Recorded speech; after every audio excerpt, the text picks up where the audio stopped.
Society. So we are so honored to have you. Go ahead and introduce yourself, and then we can do, I don't know if you have like a whole speech lined up, or if we are just kind of going back and forth, however style that you want to do this. We're just so glad to have you here. Yes, thank you, first of all, for inviting me. I just love you, and I think you're amazing. And anything I can do to, add to the Big Boss Society, I'm here for it. I'd love to just have a conversation. I do have some points that I want to raise, but we can have a back and forth dialogue as well about the topic. Hello, everybody. I am honored to be with you tonight. My name is Dorna J. Taylor. I'm an attorney in Atlanta, Georgia. I routinely represent athletes, entertainers, and business owners, entrepreneurs. Some you've heard of, some you've not heard of yet. But one of my clients is Brittany Bettini. And so you've certainly heard of her. As she said, I'm handling her trademarks for all of her amazing businesses or two of her most recent amazing businesses. And it's been an honor, Brittany, to work with you. And you've been a joy. You're one of my smartest, most educated, prepared clients. You come in the door knowing what you're doing, and that makes my job that much easier. But I was sad to hear about the situation you're having with your former business partner. And I definitely have some steps that your members can go through to make sure that they vet people properly. And even after they vetted them, build contracts and arrangements around the relationship to protect yourself, because sometimes things like this do happen. It doesn't mean anything is wrong with you or you've done anything wrong, but that's what contracts and partnership agreements are for. When something does go left, we can, set it up to allow it to be as simple as possible to recover when these things happen. Absolutely. It's been wild learning things the hard way. I thought I had gotten past that age of my entrepreneurship journey. But nothing like entrepreneurship will knock you back down a few notches and remind you that you are nothing if you're not prepared. And I do kind of, like you said, I always I come to the table prepared, for almost anything. And I just really got blindsided this time, being too trusting and kind of starstruck by somebody else. So, kind of break down for us some tips on how we can protect ourselves if we do decide to go into business with another individual, because oftentimes we need the other person's capital, or we think we do. We don't. Obviously. We don't, but oftentimes we think we do. Yeah. And what do we do to kind of protect ourselves and our businesses? Sure. I'm going to walk you through some steps. But first, I don't want you to beat yourself up. I've got clients that, like I said, a lot of my clients are celebrities, so they're known marks, for opportunists and people looking for this. And I've got clients that have owned major businesses, stock portfolios out of this world, brand recognition all over the world, that have been victim to this. So people sometimes come in the door looking to take advantage of you, and it's nothing that you've done wrong. It's just that they have the wrong intention. So don't beat yourself up, or anybody else that's gone through this. Let's just talk about what you can do on the front end, and then we'll talk about what don't beat them up. Tip number one. Yeah, don't beat you up or them. But we'll talk about some things you can do on the front end and then on the back end as well, just to cover yourself. First, I would suggest anyone looking to partner with someone, make sure you know their legal name. A lot of times people operate under a trade name or a pseudonym, and you don't really have the information you need if you have to sue them. So make sure that you know their legal name. There's a couple ways to do this. One is get a background check. You don't have to hire a private investigator or get the police involved, but there's plenty of sources online. If you just Google background checks, you can pay like $19 and do a simple search of a person to make sure they didn't just show up a year ago in existence, even though they're 50 years old, to make sure they have address history. You can then put those addresses in and look for the home that they live in and make sure that the things they've told you in conversation check out. You can check relatives. All of this will come in handy later if you need to sue or serve them with documents. So that is the first thing I would say to do when you start your initial conversation with someone. When you get a little more down into the weeds, if you can do reference checks, if you know other people that have dealt with them, ask to speak to those people. If they say no, your first red flag goes up.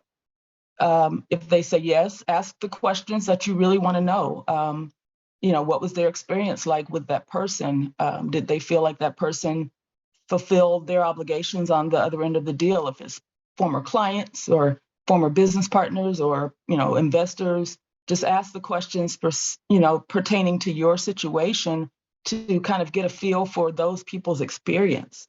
And then, we have a legal term called due diligence. This is when you're getting into the more high level mergers, acquisitions. You've got your lawyers involved, you've got accountants involved, there's major money on the table. You're entitled to a due diligence period before you commit to anything. And so you want to ask for books and records. You want to ask for bank statements to show their cash worthiness. You're not going to go as far as credit worthiness and credit reports unless you just know how to do that. Maybe you do, Brittany. But you're gonna want to see enough documentation to validate the things they've told you. Anybody that's going into a deal, this won't be unusual. I've done several multi-million-dollar deals where my client is, like I said, a known icon, but the partner on the other side is still going to ask us for 2 years of books and records, and we're not offended by that. That's part of the deal. Anybody that's done any kind of partnership or business arrangement is going to be used to that. And if your potential partner is not, that's also your second red flag. If they're hesitant to open those things up to you, that should, give you pause and make you just kind of check the temperature a little more before you move forward. Because when you're in the due diligence period, you're not necessarily into an agreement. So you're just finding out. And also be ready to provide that to them as well. They may want to see the same thing. Just know whatever you ask them for, they might ask for as well. And be ready to provide that. Then once you've gotten comfortable with all that, then you want to bring your lawyer in for certain and start getting legal documents put together. You can start out with something called a memorandum of understanding. It's just a little letter that just kind of high level outlines what you're planning to do, who you are, whose responsibilities are what, who gets paid what the repercussions are if things don't get done. And you want to give yourself like a time frame to take that MOU, we call it, to a final document. So they're not expecting this to close the next day. If you need to give yourself 6 months or 3 months or 2 weeks or whatever, you kind of tell them, listen, I'm still looking, I'm still poking around, I'm still asking questions, but my intention, if everything checks out, is to move forward with you. You can also check if it's like in your setting, a construction setting, licenses, certifications. Each state requires contractors, general contractors, people that are, I don't care if they're hairstylists or lawyers or accountants or builders, there's going to be a state certification board for every one of those professional occupations that will let you know if there are ethics concerns. They don't really get down into if they do a good job, but they do give you the information about whether someone else has had a complaint, whether they've ever been punished or admonished or reprimanded by the state licensing board, and God forbid, suspended. So you can check that with the State Bar of Georgia or whatever the other boards are. The Secretary of State of your state will have the professional license. You can look and make sure that's valid and been renewed appropriately. You can also look up their corporation on the Secretary of State, make sure it's active and has paid their little annual fee and things like that to make sure they're real. Things like that would be great. And then in this day and age, we have the benefit of just being able to go online and Google somebody. So you can just do online searches to see what comes up when that person's name is typed in. I know, Brittany, with your expertise, you had a post last week that said, what do you see when you Google me? And that's a great thing to do for any potential business partner. Just Google them, see what you get, because most people. You want to know the terrible thing? What's that? Is that it all started because he was a client, a PR client, and I was helping him build his online presence. So I made him look way better than he was. Oh, wow. I was complicit in the crime. You're not beating you or him up. Well, absent that, you should be able to find some history, some reviews, something like that. Someone mentioned in the comments that, let's see, I think it's Bizpedia or Bizopedia. I can't pull it up right now. Bizopedia. You can look someone up online and just see what you're getting, what people are saying about them. It's no guarantee, of course, but at least you can have some idea what other people are getting. And then, there's just that gut check, the vibes, the energy, the shiftiness kind of eventually comes out. Have lunch, have dinner, meet their family, you know, spend time with them to just get a feel for the energy and the person, that you may be dealing with. If you've done all that, um, even if you feel really good when it's all said and done, then you want to have that lawyer start putting together non-disclosure agreements and things to kind of keep privacy involved in the relationship. Again, before you tell them too much of anything about your business, other than showing them your books if they've asked, just to protect conversations and your trade secrets and your business model. Now, will that stop them if they intend to go tell everybody what you do or steal something from you based on the bank account information you've given them redacted down to just the last 4 digits of your bank account number? Just put a black mark right through everything else. Any personal identifiable information, your address if you haven't disclosed that, things like that. But it won't stop them, someone who's, hell bent on stealing from you, but it will at least give you something to be able to sue them with on the back end. So, those are 6 or 7 different things you can do on the front end just to kind of get a feel for who you're dealing with. So let's shift the conversation to after something happens, because a lot of times,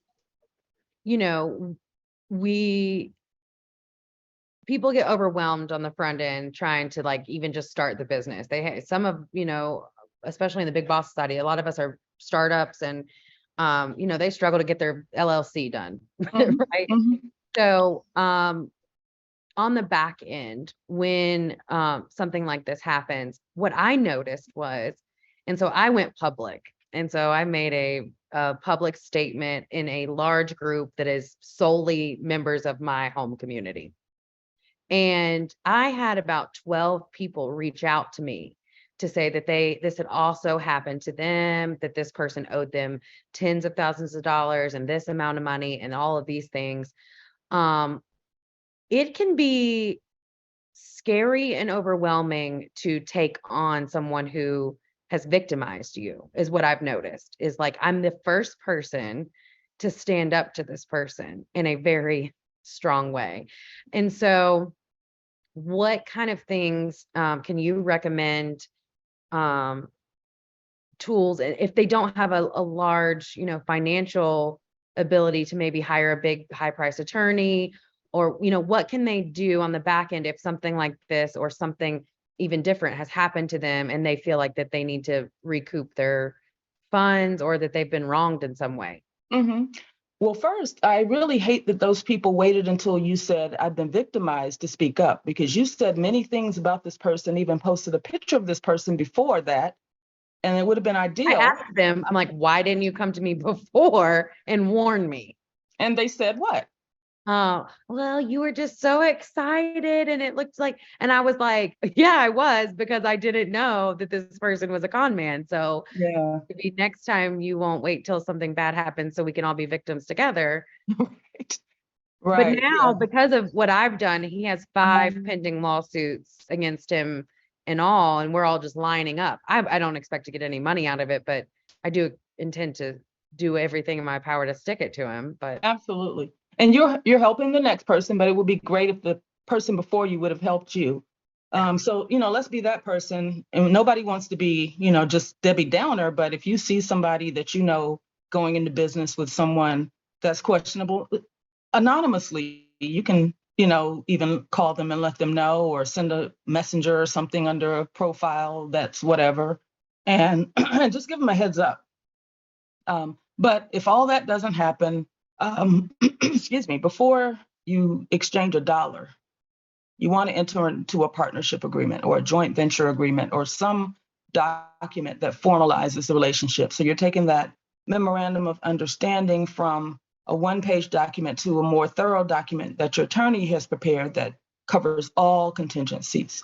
And if you have something like that, you're going to have a much easier time suing on the back end. Sometimes the judgments aren't worth the paper they're written on. Nothing we can do about that if we haven't done our financial due diligence on the front end to make sure this is where this person's accounts are, this is what they have, this is their, I've looked up their addresses, I know where their real estate, remember all that? That's why you're doing this, so that if you do have to sue, you know where everything is, you know how to serve them, you know what they own, so you can get service and collect when you win, because you obviously will win since you have your ducks in a row. So, I mean, I've done partnership agreements that are 40 pages. I've done them that are 4 pages. It just depends on the, full extent of what the deal is, how much money we're talking about, how many locations, whatever the situation may be. But just something in writing that both of you have signed will give you a lot of teeth on the back end that you just really won't have if it's, he say, she say. Right.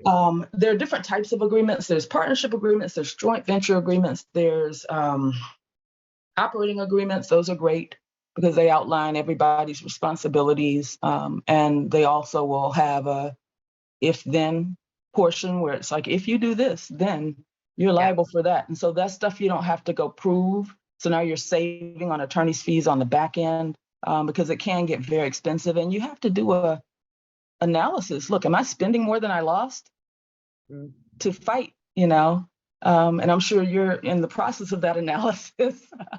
So today I went, so the same person contracted my janitorial company to clean carpets, never paid. Same person contracted me for a VA, never paid. Well, though they didn't pay their last invoice.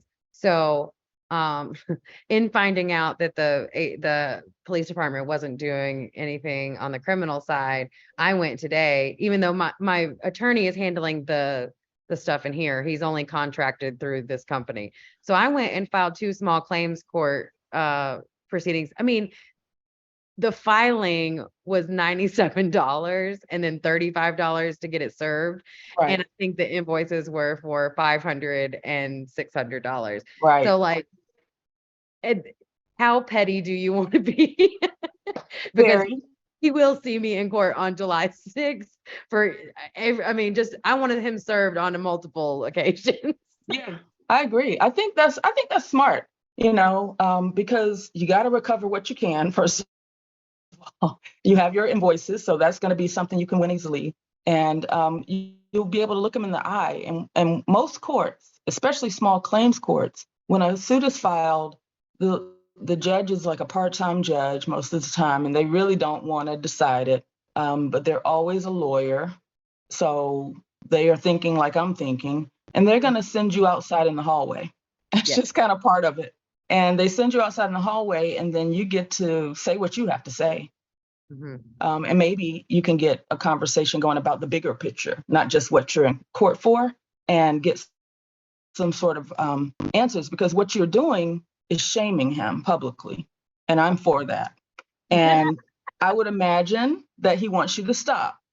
Probably. And I'm for that. So in order to get you to stop, he's going to have to give you something. And dragging him into court gives you the opportunity to see him. I saw one of the people ask, would you be scared to see him in court? I doubt it. If you're never scared. But, yeah, I doubt she's scared. No, I'm not scared. That's the thing. Like, there's going to be a very large lawsuit because at this point I'm in for about 180,000 on the entire project, which was supposed to be a split of 50,000 to do the project. But because they didn't get the permits and all the other things, I've had to repay and redo everything. So there's a much larger lawsuit pending. These are just for fun, honestly. So I'm gonna go, and be like, these are the invoices, get my little judgment and laugh. I don't ever expect to get the $500. It's just the point that you made my life a living hell, so now you're going to see me on a regular basis. Correct. And I mean, when a lawsuit is filed, any lawsuit, not a small claims, but any Yeah. state or superior court suit, there's going to be a period called discovery where you're trying to get information from them. But in the hallway at the small claims suit, he can say things that will count as discovery in the bigger suit. So you're just gathering information. Have someone with you for your safety, Mhm. you know, your husband or your lawyer, or He's, whoever, or he's both. like already scheduled the day. He's already got his clothes picked out.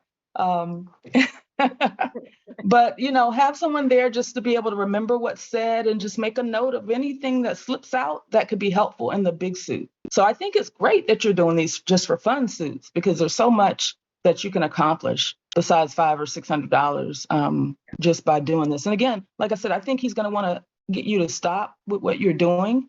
And so he's going to have to give you a reason to stop. And he's going to be wanting to say, either he's going to want to curse you out, or he's going to want to say something that's going to give you some reason to think that you can be, you know, made whole on the big picture. Look, I have $50,000 in an IRA, whatever, you know, whatever he starts talking about, a Rolex, whatever, you can take that to the bank, literally, and try to recoup some of your losses. You mentioned earlier about the boards and all of the certifications for contractors. So one of the contractors that was working in here that he had hired, we found out later when I was trying to get my permits actually filed that he wasn't licensed to do commercial work. And so all the work that he had done, number one, he leveraged the whole situation about needing a permit to get a payment from me. So Tom hadn't paid him. So I paid $6,800 just like that, because he was like, I'm not doing any permits until I get paid. So I was like, okay, paid. And then when I found out the next day from my architect that I had hired that he wasn't licensed to be on the permit, I was like, oh, he took advantage of me as well. So I reached out to I filed a complaint with the board of examiners for electrical contractors. And now they're forcing him to pay me back the $6,800. And if he doesn't, they're going to revoke his licensing. So Perfect. like, you know, Dorna said, there are other avenues, and there are people that hold these people accountable, and they will help you. So you should be reaching out and doing every single bit of research instead of just sitting like, I'm never going to get anything back from this. Just give them hell until something shakes loose. That's correct.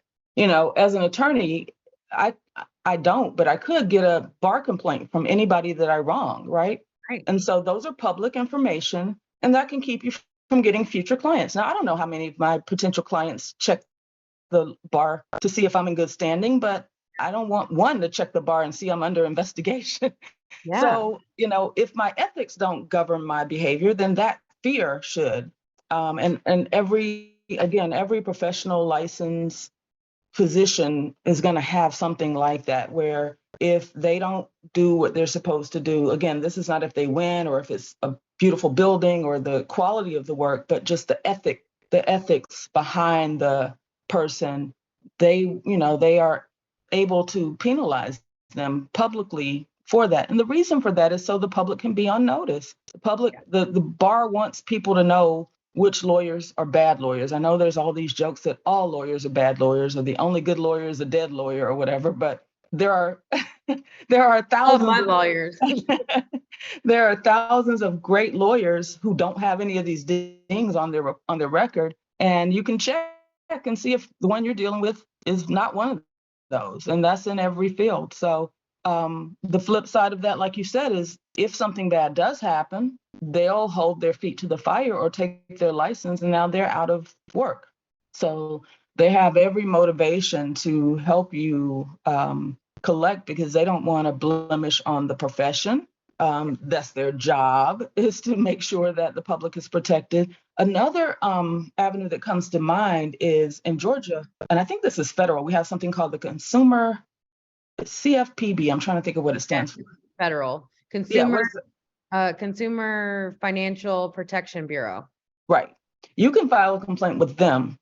They have teeth. When I tell you they can get anything out of anybody, and they will, and they levy heavy, heavy fines, They make big public federal proclamations that this person is, pariah. It doesn't cost you anything to file a complaint with them, not even a filing fee. And now you've got U.S. attorneys on the job doing the work for you and not a lawyer that you have to hire. So that's also an option for anybody that sells or offers anything to the public. Their job is to protect the consumers in every state from criminals. Mm, absolutely. Yeah, and we use, so obviously in the credit repair industry, we use the CFPB a lot to hold the bureaus accountable for their actions. So I hadn't even thought of that. That's Yeah, you can use that to hold other credit reporting companies to the, fire. They love to attack credit reporting companies. I don't exactly know why, but they have set forth rules about what can be done and what can't be done.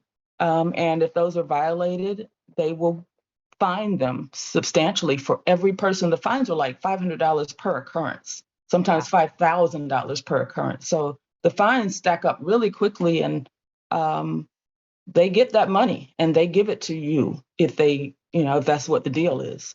If the deal is not to give it to you, then it's to give it into this pot that they use to fund the operation to help everybody else. So when it comes to having, I think that every single business owner should have an attorney in their state on retainer. What is the perk of having an attorney for your business on retainer? What do you use that for?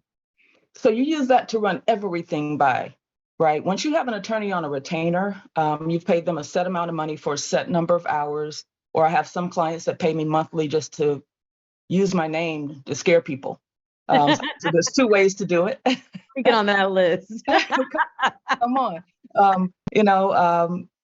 You could do it either of those two ways. And when you have the attorney on monthly retainer, it just kind of builds up, and one call, that's all. My retainer clients can call me, they can text me, they know where to find me no matter what. And I make them a priority because I'm not really billing. I'm just doing what you need me to do at that point.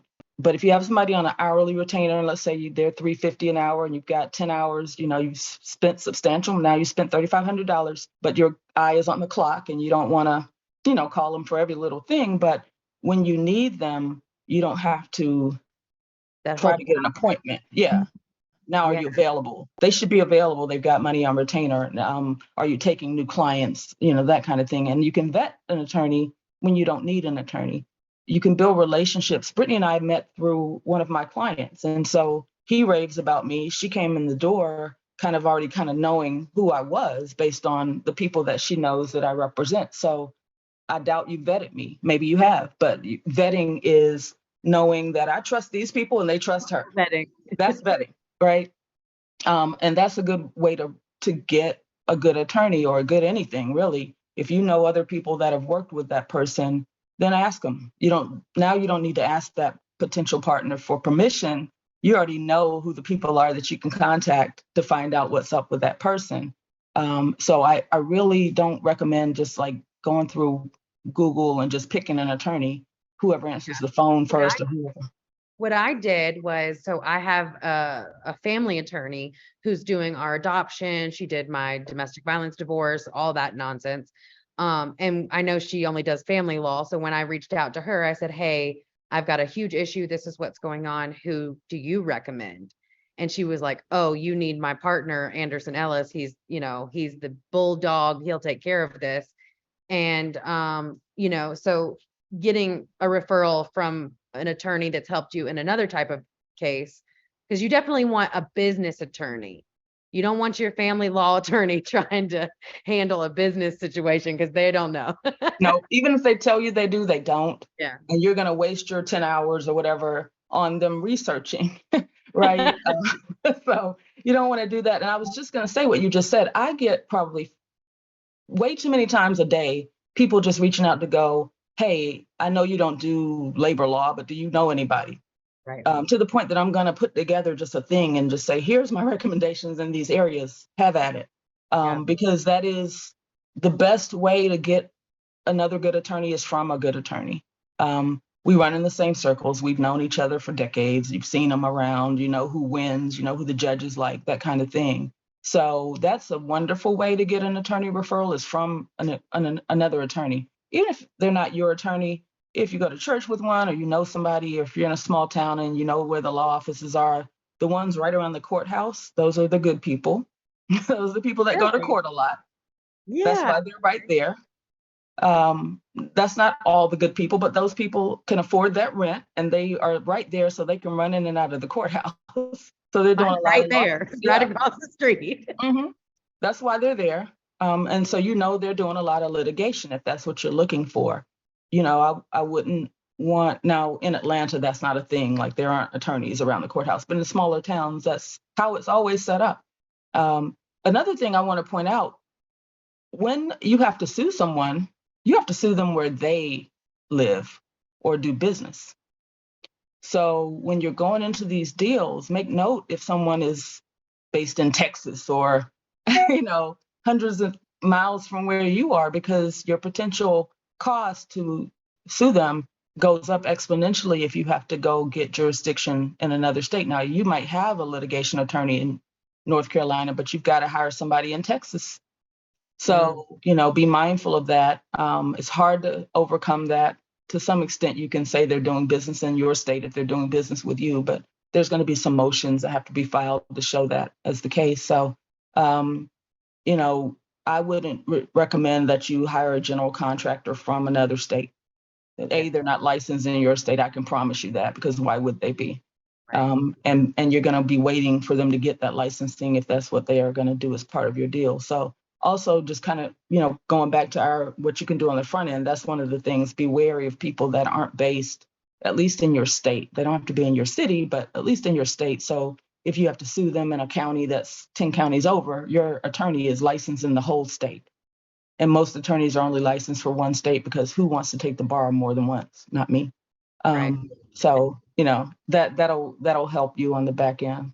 My cousin is one of those ambulance chasing Chasers. things. He's making a killing, so I guess it's working, but he's now barred in 3 different states: North Carolina, South Carolina, and Florida. And I'm like, it must be working for him because Yeah, lives yeah, at like a resort. I don't know. yeah. There are a lot of attorneys who are barred in New York and their home state for some reason. I don't even know what the reason is. A lot of stuff going on up there. Yeah. And there are a lot of attorneys who just take that one bar and, for just way more than what you're asking. Is the reason you have to be licensed by a bar of a state is to be able to argue before a judge. Mhm. So for me, my practice is primarily trademarks, business dealings, business deals, trust, family trust, entertainment deals all over the world. None of that requires a judge. Now, did I spend 15 years in front of judges? Yes. That's why I don't do it anymore. But for the past like 12 years or so, I haven't seen a judge unless it's just a friend of mine and we're having lunch. So me having a Georgia license doesn't matter, because I'm not trying cases that need to go before the bar or the bench. The bar, when you're in a courtroom, there's the audience and there's a little half wall, and then there's the lawyer tables and the judges. That's the bar, that little half wall. So the act of crossing or passing the bar is literal.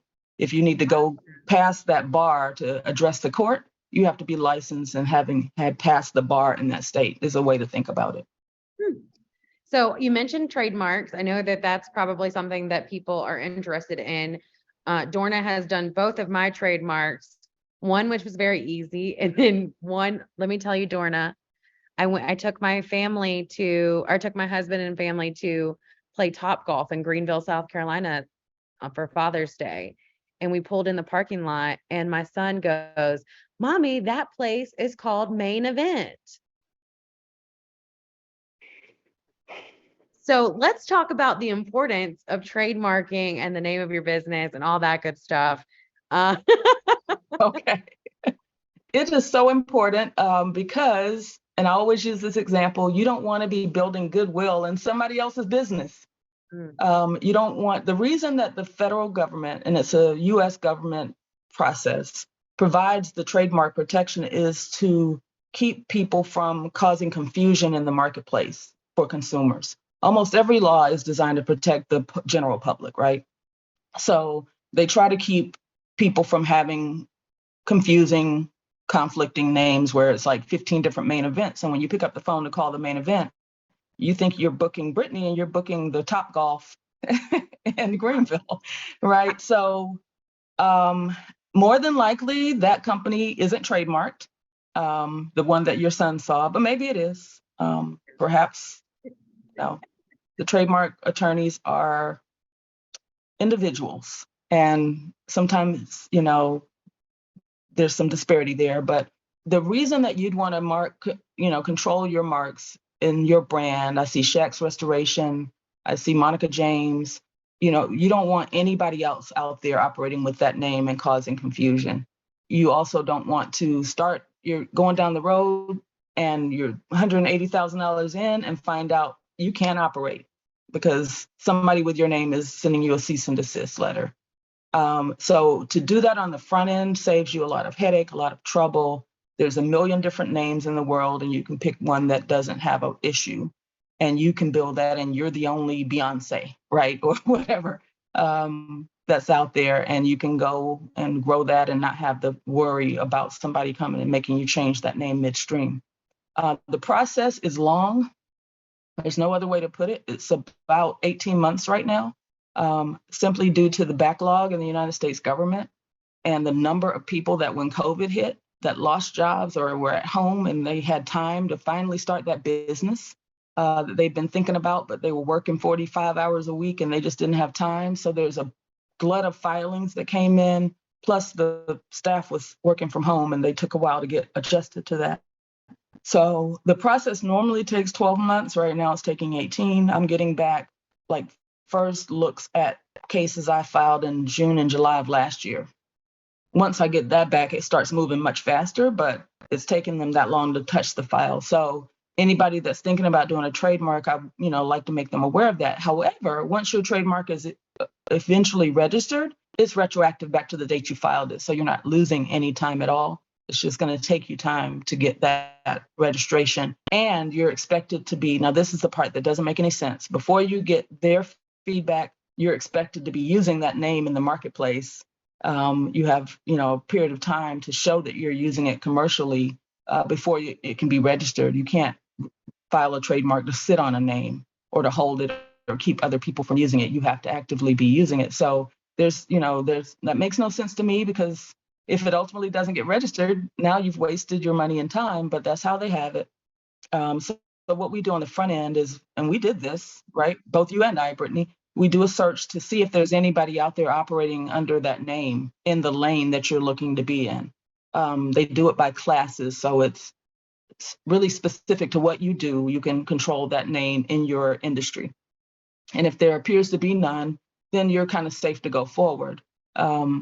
If there do appear to be some, you should stop then, and your attorney can help you kind of adjust to get out of that lane or in a different name. So that's your protection, but it's not fail safe, it's not foolproof, and it's no guarantee. This whole process is no guarantee, but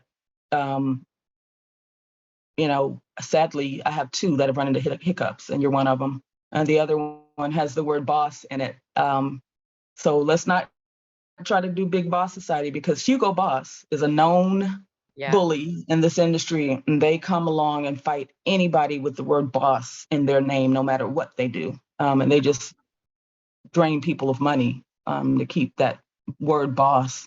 And the USPTO, I don't want to, well, we're on a Zoom. This is a private group. I think they've paid off the USPTO to just let them win anything that has the word boss, because people are all outside of their classes. I've talked to 10 attorneys who've run into them, and none of them have been able to win except one who worked out a deal and paid Hugo Boss money to let them coexist. So, there are bullies like that. And then there are just the major corporations like Nike and Coca-Cola. They're not going to let you get past anything with red background and white script. The logos come into play as well.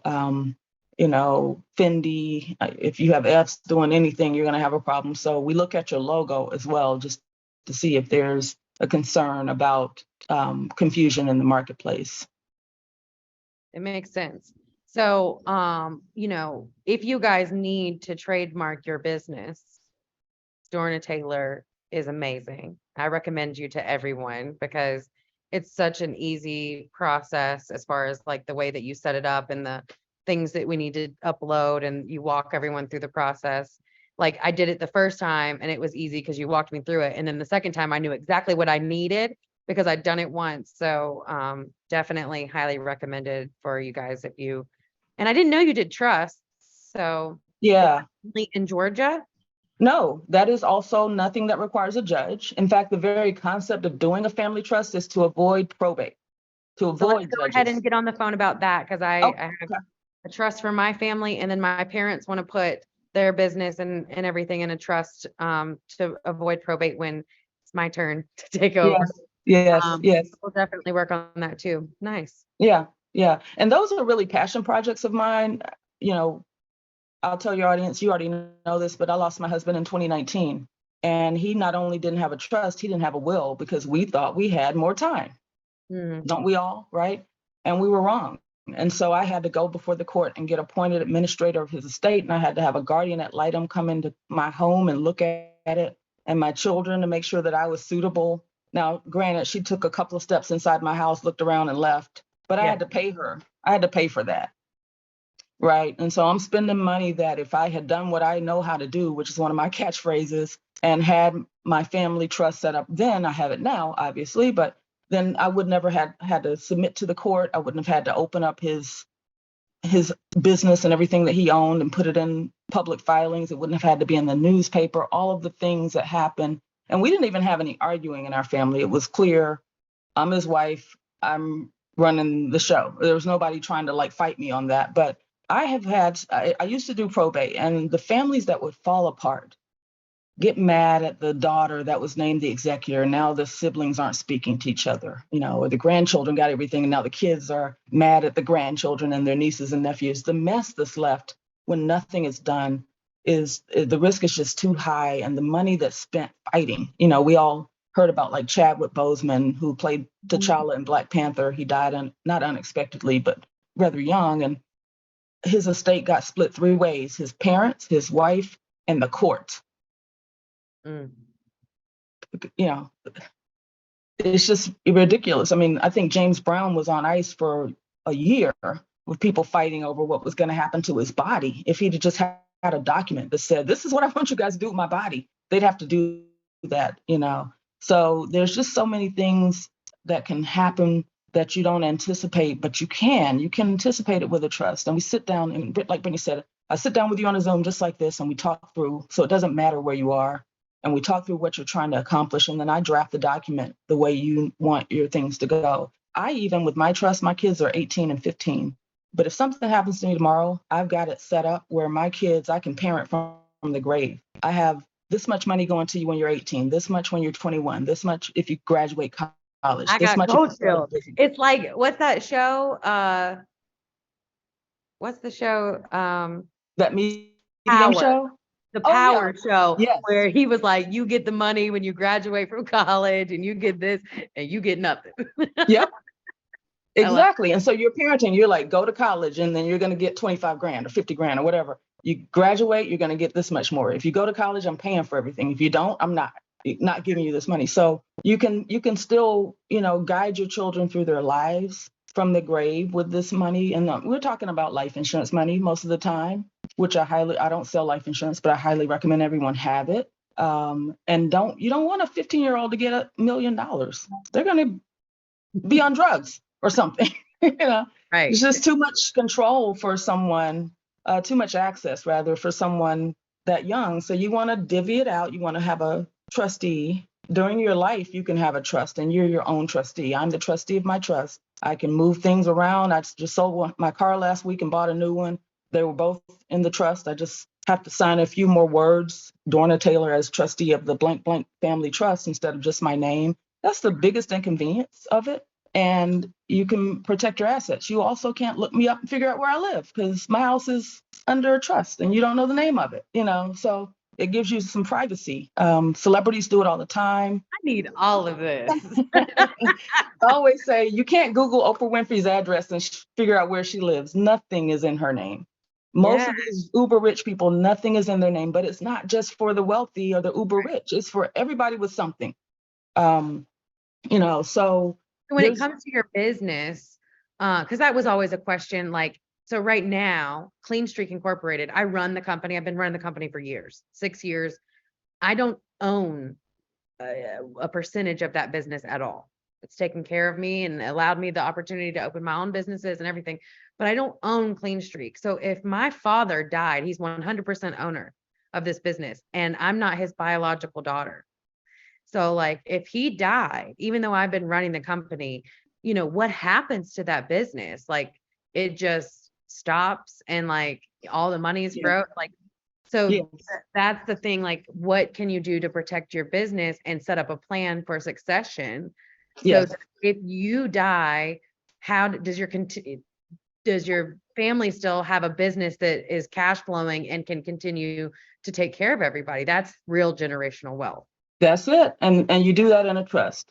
You do that where your dad will do a document that says, when I die, well, while I'm living, I own Clean Streak, and Brittany Bettini is authorized to operate it. When I die, it transfers to her. And whoever is the trustee is authorized, whether that's you or your mom or whoever, is authorized to sign over the operating agreement to you. And you just keep going the very next day.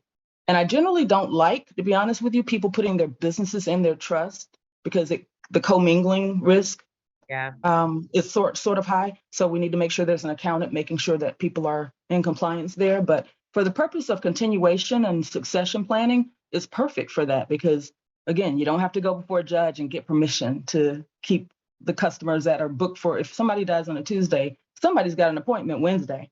Exactly. And you need to be able to keep moving. You don't have time to contract. So like if we don't go and service those buildings, then like we lose the contracts or we're in breach of a contract, which that's right. Sure about that. Yeah. And if it's just a will, if he's just got a will that says I'll leave my business to Brittany, well, the executor's got to still go down to court, file the will, wait 4 weeks for it to run in the newspaper. You're looking at 6 weeks that you're just stuck and can't function. And so the trust, although it costs more to do a trust than a will on the front end, the money you can lose not having a trust is why I started bringing this to regular, people like me and you, not just my celebrity clients who need to hide their assets or their location or their, holdings.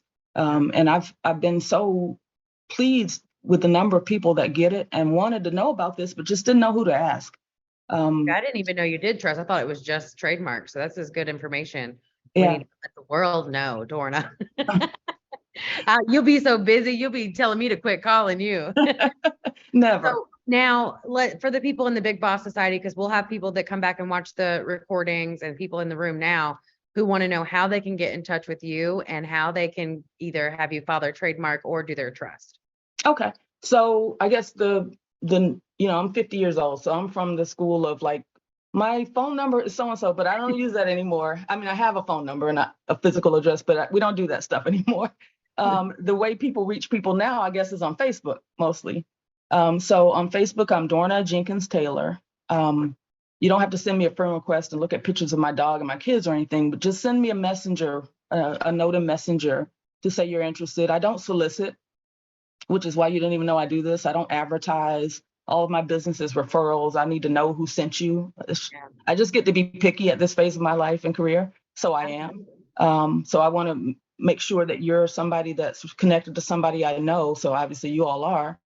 And you'll just send me a note. Hey, I was in Big Boss Society, Brittany, and I heard about you and I would like to connect with you. And then I can send you a Calendly link. I just do it that way. And we book a Zoom and we hop on and we knock it out. Brittany made a point about me being too busy.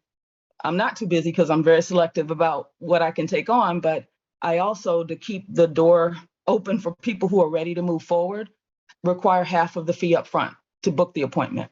So that kind of weeds out the people that are just like not serious, to be honest with you. And then that's applied, of course, all to the fee. I'm not keeping $99 or any of it for the consultation. And then the other half is due whenever you're ready to go forward. So just reach out to me on Facebook, Dorna Jenkins Taylor, and I'll send you that link and you can book at your convenience. Yeah. And listen, if you do become friends with her on Facebook, don't post any videos in slow-mo while you're your hair around, because Dorna will keep it real with you. But today I saw there's this lady. She's amazing. She owns $100 million fund for people of color, women of color, and she funds so many wonderful businesses. She's been named a queen in Africa somewhere. Like, she's the bomb. And today she posted a video of her walking into the St. Regis to "Don't Play With It, Don't Play With It." I was like, okay. It's so funny. I had just posted it, and I went back and I was like, Dorna just subbed me. I didn't see yours. I was like, yours. okay, Dorna. Definitely wouldn't sub you. Definitely know you are a real boss. I'm more talking about the tax professionals that just started doing taxes in March for April, and they're Yep. they're just posting that stuff. And it's hard out here. That's why I always, I teach in the Big Boss Society. Most of the things that we talk about are things that I'm currently going through my businesses, or things that I've had to learn the hard way. I try to keep it very transparent and real, because I could have kept all of this to myself, Right. and I could have just like victimized myself and been like, oh, this woe is me. But not only do I have like the full Big Boss world behind me, as like he had to put his Facebook to private because they was all going to, it was like the beehive. I felt like I Beyonce. love it.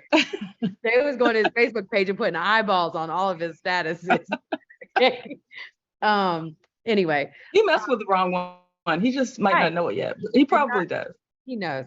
But also, like, just being authentic, and I'm going to help someone else to avoid this mistake. Yep. And that's why, I got really emotional one day online, but I wanted to do this little series of classes, because this is information that unless we go looking for it, we don't know. And like, we find out the hard way, either because we're getting sued or because, the hard way. And so I wanted to try to help everyone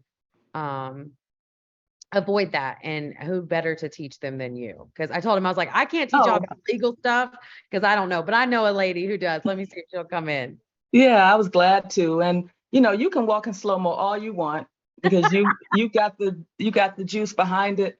I have earned it. But again, it's just valuable to help somebody else. That's why I do trust, not because I feel like doing trust, not because I need the money. I actually don't even do them for the price that they should be at. I do them for $3,500. They usually are $5,000 to $10,000, because I'm just trying to make sure people don't go through what I went through when my husband passed. And I knew what to do. I just hadn't done it, because who wants to think about that? He was 47, So that's why I do trust, so that other people have them if something happens to them. And that's why you're doing the series, so that I guess everything I said in the beginning, you're thinking, yep, could have done that. Yep, could have done that. Yep, could have done that. Yeah, last week I did a class on what I should have done, and the background check and all the things were definitely red flags and as the red flags started to pop up, I was like, oh, I went to my husband. I was like, I have really messed up. And he was like, well, we got to get him out. Like, and then it got worse and worse. And he just left. Well, Yeah, he walked once I had all this evidence of criminal activity and all the things. It wasn't about getting him out anymore. It was about trying to fix what was all messed up. Yeah, and that's your integrity. I mean, you could have just folded your hands and said, well, that's that. I'm not paying this money, but you didn't do that. And so that's why you can't beat yourself up, because when you have your grand opening, it's going to be like a revival. I would love for you to come.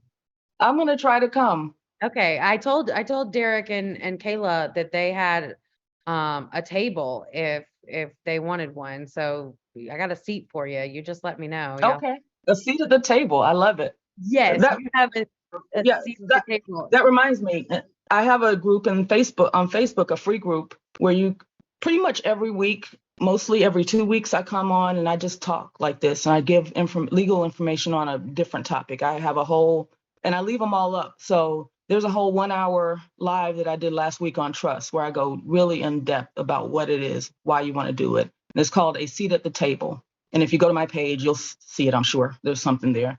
Yeah, and I'll share it in the group too, so that you guys have it. Okay. I've got one on trademark. I've got 2 or 3 on trademarks. I mean, we've talked about everything from divorce things I don't even do in my practice. I'll bring judges or friends that are lawyers on, and we'll talk through. We talk mindset, just giving information, because what I've come to realize, I know about 300 attorneys, but I forget, because I've been practicing for 25 years, that everybody doesn't know an attorney, maybe not even one attorney. And you have questions, but you don't know where to go with those questions. And so I've made myself available to be a free resource for people to just hear from a lawyer, not about, my specific case, but general legal stuff like what we've done tonight, and get enough information to be dangerous, right? To That's what know. I'm trying to be. Yep. Dang. And just to know, and then we do Q&As where they can ask me general questions and I'll answer them, like what we've been doing tonight. And it gives people, at least they know, okay, Dorna said this, I can research from there, or I can hire her to do this if I want to. Or I can hire somebody else with the information she's given me. I tell you even how to vet your attorneys if you're going to use somebody else. The kind of questions to ask somebody that's going to do your trust. You made a great point. Just because somebody knows how to do litigation doesn't mean they know how to do a trust. So you want to ask questions. Absolutely. And hire the right attorney. Does anybody have any questions before we let Miss Dorna go for the night? I see one that says, is trademarking for logos or names? It can be for both or either. I like for my clients to incorporate their name in their logo, so we get 2 for the price of 1. So like, I need a VA, the logo just says I need a VA. And so she can get both of those with just paying for 1 trademark. And so in our consultation, I walk people through kind of those little tricks. And 25 years, I'm not great for nothing, right? So I have real world experience that somebody that, or I will say me 24 years ago wouldn't know. So, hiring somebody who in any setting who's got experience gives you those little tips and tricks that we know that help you, that just aren't written down anywhere, but just practice. People know things. And so that's one of the things that we work through in your Zoom. You're not just paying half of the fee to just tell me stuff. I'm telling you stuff that's going to help you, whether we move forward or not. And it's going to give you a little bit more juice for what you're looking for. So you can do both. The answer is you can do both, your logo and your name, or you can just do one or the other. Should the trust be formed in a different state? The trust should be formed in the state where you reside. Another great reason to have a trust is if you have property in several states and you die, even with a will, that will has to be probated in every state that you hold real estate. So a judge in every single state has to give permission to do whatever your will says to do with the property in that state, and that gets very expensive. So the trust should be where you reside, but it can control your assets wherever they are. Okay.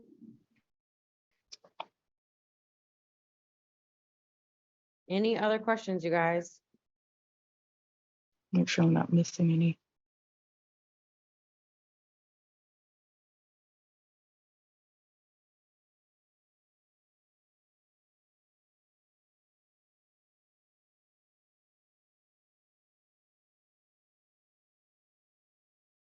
All right, guys. Well, listen, Miss Dorna, thank you so much. We appreciate you so much here in the Big Boss Society for joining us and pouring into us.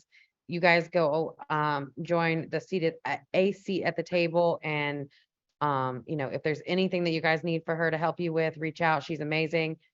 I thank you so much for being here, and I will see you very soon. Yes, ma'am. Thank you. Nice to meet you all. All right, guys. Have a great night. See you next Tuesday. The recording has stopped.